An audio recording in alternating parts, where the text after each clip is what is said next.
বিসমিল্লাহির রহমানির রহিম। সম্মানিত মুসলিম তাওহীদ জনতা, আজানের পর ছোট্ট একটি শব্দ মাত্র একবার পড়বেন, আল্লাহ তাআলা আপনার ৯৯ বছরের যাবতীয় গুনাহ ক্ষমা করে দেবেন। শুধু তাই নয়, আজানের পর আরেকটি দোয়া আছে, যেই দোয়াটি বললে বিশ্বনবী সাল্লাল্লাহু আলাইহি ওয়াসাল্লাম আপনাকে ছাড়া জান্নাতে প্রবেশ করবেন না। সুবহানাল্লাহ। সেই দোয়াটি পড়লে আপনার জন্য শাফাআত ওয়াজিব হয়ে যাবে। আপনার যতই গুনাহ থাকুক না কেন, সেই দোয়াটি পড়ার উসিলায় আল্লাহ তাআলা আপনার সকল গুনাহ ক্ষমা করে দেবেন। আল্লাহ তাআলা আপনার নামাজ না পড়ার গুনাহ ক্ষমা করে দেবেন। আল্লাহ তাআলা আপনার যাকাত না দেওয়ার গুনাহ ক্ষমা করে দেবেন। আল্লাহ তাআলা আপনার পর্দা না করার গুনাহও ক্ষমা করে দেবেন আজানের পর সেই শব্দটি বা সেই দোয়াটি পড়ার কারণে। বন্ধুগণ, সেই দোয়াটি পড়লে রসুল সাল্লাল্লাহু আলাইহি সাল্লাম বলছেন, সেই দোয়াটি যারা পড়বে রসুলের শাফায়াত তাদের জন্য ওয়াজিব হয়ে যাবে। আর শাফায়াত কাদের জন্য হবে? যাদের আমলনামায় গুনাহ থাকবে। আর যাদের আমলনামায় গুনাহ থাকবে তাদের জন্য রসুল সাল্লাল্লাহু আলাইহি সাল্লামের শাফায়াত ওয়াজিব হবে। সুতরাং মনে করেন আপনি আমি নামাজ পড়ি নাই, রোজা রাখি নাই, খাস পর্দা করে নেই, ফরজ পর্দা করে নেই, আল্লাহ তাআলা ফরজ হুকুম মানে নেই, তাহলে আমরা গুনাহগার, আমরা জাহান্নামের উপযুক্ত। যেহেতু আমরা গুনাহগার, আমরা জাহান্নামের উপযুক্ত, তাই বিশ্বনবী আমাদের জন্য সুপারিশ করবেন যাতে করে আমরা জাহান্নামী না হই, যাতে করে আল্লাহ তাআলা আমাদেরকে জাহান্নামী না বানান। নামাজ পড়ে নিয়ে জাহান্নামী হয়ে গেছি, যাতে করে আল্লাহ তাআলা আমাদেরকে জাহান্নামে না দেন, সেজন্যে রসুল সুপারিশ করবেন যদি আমরা সেই দোয়াটি আজানের পর পড়তে পারি। নামাজ না পড়লে যে জাহান্নামে যেতে হবে এ প্রমাণ কোরআনে রয়েছে। যারা জাহান্নামে যাবে তাদেরকে জিজ্ঞাসা করা হবে, মা সালাকাকুম ফি সাকার, এই সাকার নামক জাহান্নামে কোন বস্তু তোমাদেরকে নিয়ে এসেছে? ক্বালু লাম নাকু মিনাল মুসাল্লিন, তারা বলবে আমরা নামাজে ছিলাম না। ওয়ালাম নাকু নুতঈমুল মিসকিন, আমরা মিসকিনদেরকে খাবার খাওয়াতাম না। তাই বোঝা যাচ্ছে নামাজ না পড়া জাহান্নামে যাওয়ার লক্ষণ। এই জাহান্নাম থেকে বাঁচতে হলে, এই কবর আযাব থেকে বাঁচতে হলে আমাদেরকে আজানের পর একটি দোয়া পড়তে হবে। রাসূলুল্লাহ সাল্লাল্লাহু আলাইহি ওয়াসাল্লাম বলেছেন, আজানের জবাব যে দিবে এবং আজানের পরে এই দোয়াটি যে পড়বে তার জন্য আমার শাফাত ওয়াজিব হবে। দোয়াটি হলো এই, আল্লাহুম্মা রাব্বা হাযিহিদ দা'ওয়াতিত তাম্মাহ ওয়াস সালাতিল কাইমাহ آت محمدا الوسيلة والفضيلة وابعثه مقاما محمودا الذي وعدته إنك لا تخلف الميعاد।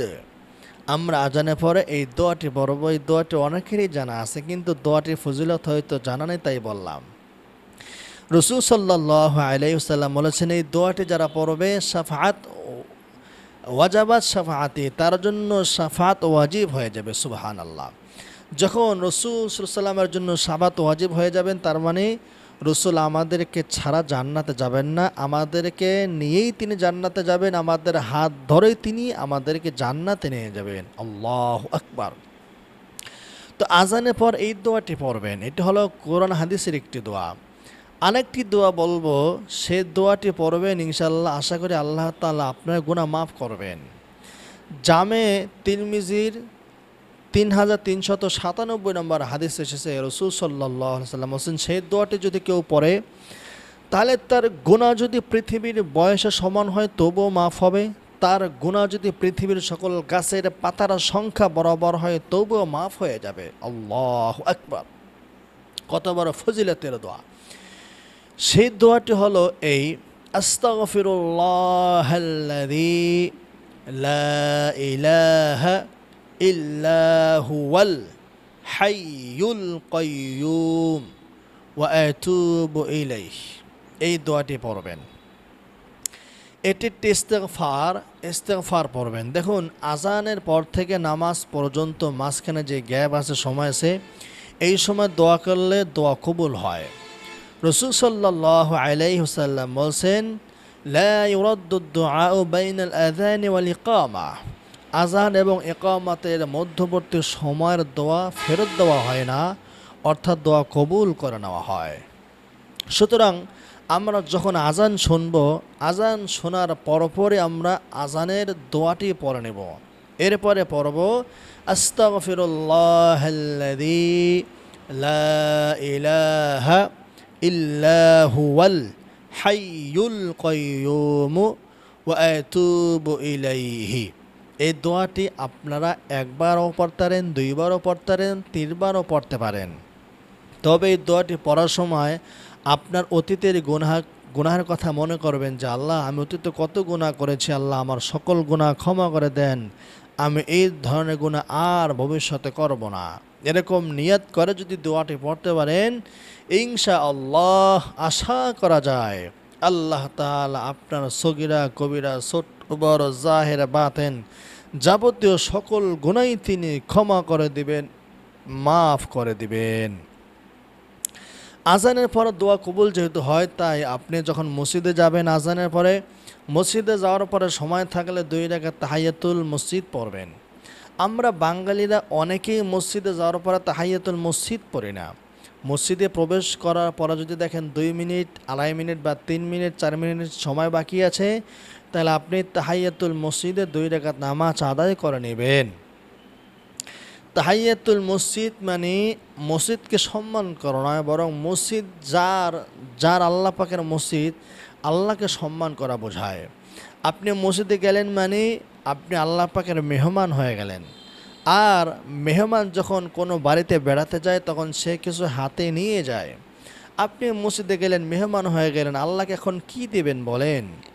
আল্লাহকে আপনি 2 রাকাত নামাজ আদায় করেন, আল্লাহকে সেজদা দেন, আল্লাহর কুদরতি কদমে আপনার মাথাটা নুয়ে দেন, আল্লাহ পাকের কুদরতি কদমে আপনার মাথা লুটিয়ে দেন। আপনার এই সেজদাটা জমিনে পড়বে না, এই সেজদাটা চলে যাবে আরশে আজিমে। এই জন্য মসজিদে যাওয়ার পর তাহিয়াতুল মসজিদে 2 রাকাত নামাজ আদায় করবেন। এরপর আল্লাহ পাকের কাছে মাপ চাইবেন, কান্নাকাটি করবেন, বিভিন্ন দোয়া দুরূদ পড়বেন সময় থাকলে নামাজের। এভাবে আমল করবেন, ইনশাআল্লাহ আল্লাহ তাআলা আপনার কপাল খুলে দেবেন, আপনার ভাগ্য খুলে দেবেন। আল্লাহ তাআলা কিয়ামতের ময়দানে আপনার জন্য জান্নাতের ফয়সালা করে দেবেন। আপনার আমলনামা ডান হাতে আসবে। বিশ্বনবী সাল্লাল্লাহু আলাইহি সাল্লাম নিজেই আপনার হাত ধরে জান্নাতে প্রবেশ করবেন।